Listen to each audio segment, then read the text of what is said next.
Ice Kit was running around the clearing, her brother chasing her, her white pelt shining in the sun and her yellow eyes full of excitement. She and Leopard Kit were 3 moons old, almost too big for their mother's nest. Their mother, Hopefur, had sent them to play in the clearing. She claimed she wanted some peace and quiet. Ice Kit had asked if Link Spot's kits, Night Kit, Lark Kit, Juniper Kit, and River Kit, could come with them, but Hopefur had refused to let them ask Link Spots and pushed them out. Ice Kit, Leopard Kit, come here please. Hopefur called from the nursery. Ice Kit immediately stopped and nearly fell over as Leopard Kit ran into her. They both ran towards the nursery. As Ice Kit was walking towards her mother's nest, she nearly tripped over a pile of moss next to it. She sniffed the moss. It smelled a bit like Hopefur, but had no scent of someone sleeping there. "What's this?" Ice Kit asked. Hopefur looked over at her. The coldness in her purple gaze bore into Ice Kit's pelt. That's your nest, Ice Kit. I think it's time you slept on your own. Hopefur responded, her tone cold as it had always been when addressing Ice Kit. Ice Kit watched as Hopefur protectively wrapped her tail around Leopard Kit. "Does he get his own nest too?" Ice Kit asked.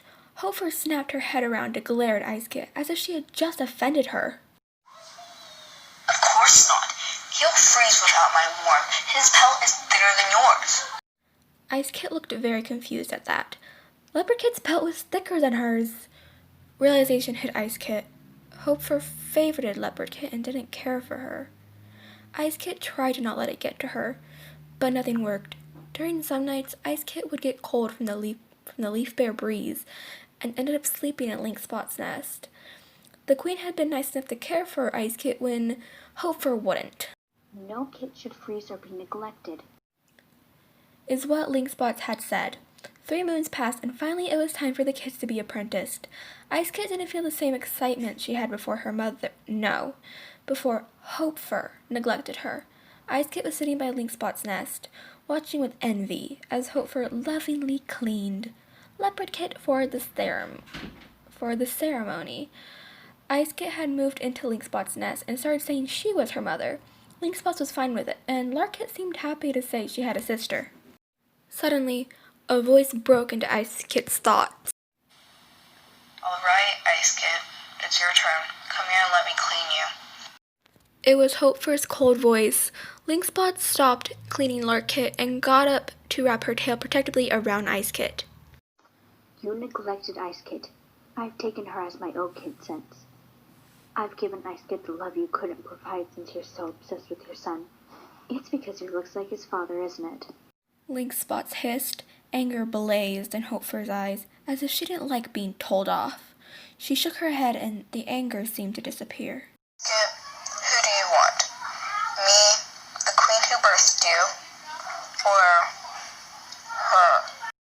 Hopefur meowed. Ice Kit looked between both of them, as if to seem indecisive. Link Spots had moved away by now. Ice Kit moved closer to Link Spots and pressed against her. "You neglected me. Link Spots is the only one who showed me any kindness." Ice Kit meowed. Hopefur looked angry, but went back to Leopard Kit. Link Spots began cleaning Ice Kit. Soon enough, it was time for the ceremony. Ice Kit heard Smokestar's call. All cats old enough to catch their own prey gathered beneath the high ledge for a clan meeting.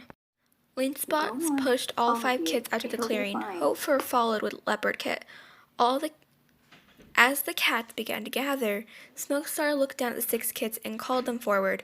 Ice Kit appeared the most nervous. If her own mother had neglected her, how would the clan accept her? She suddenly noticed Smokestar looking down at her. "Ice Kit, you have reached the age of 6 moons, and it's time for you to be apprenticed. From this day on, until you receive your warrior name, you shall be known as Ice Paw. Your mentor will be Dawnfeather. I hope Dawnfeather will pass down all she knows on to you." He meowed. Ice Paw watched nervously as the pale ginger she-cat stepped forward. There was no friendliness in her dark blue gaze. That scared Ice Paw even more. Smokestar's gaze now rested on Dawnfeather. "Dawnfeather, you are ready to take on an apprentice. You received excellent training from Shadowtail, as well as showing yourself to be intelligent and determined. You will be Ice Paw's mentor. Train her well."